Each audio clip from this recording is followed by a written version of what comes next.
বৃহস্পতিবাৰে দিল্লীত কংগ্ৰেছৰ হাইকমাণ্ডৰ বৈঠক কংগ্ৰেছৰ চাৰিটাকৈ ভাতৃ সংগঠনৰে বৈঠকত বহিব ৰাহুল গান্ধী জৰুৰীভাৱে দিল্লীলৈ তলব কৰা হৈছে চাৰিওটা সংগঠনৰ সভাপতিক দিল্লীলৈ তলব কৰা হৈছে মহিলা কংগ্ৰেছৰ সভানেত্ৰী মীৰা বৰঠাকুৰক যুৱ কংগ্ৰেছৰ সভাপতি জুবেৰ আনম মজুমদাৰকো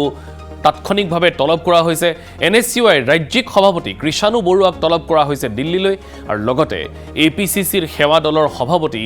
দীপ বায়নকো তলব কৰা হৈছে দিল্লীলৈ বৃহস্পতিবাৰে 4 বজাত বৈঠকত মিলিত হ'ব ৰাহুল গান্ধী গতিকে কি ধৰণৰ আলোচনা হয় এই সকল নেতাৰ লগত হেয়া এটা গুৰুত্বপূৰ্ণ প্ৰসংগ কাৰণ ৰাহুল গান্ধীয়ে এনে ধৰণে হঠাৎ তলব কৰা বিষয়টোৱে ৰাজনৈতিক মহলত চৰ্চা লাভ কৰিছে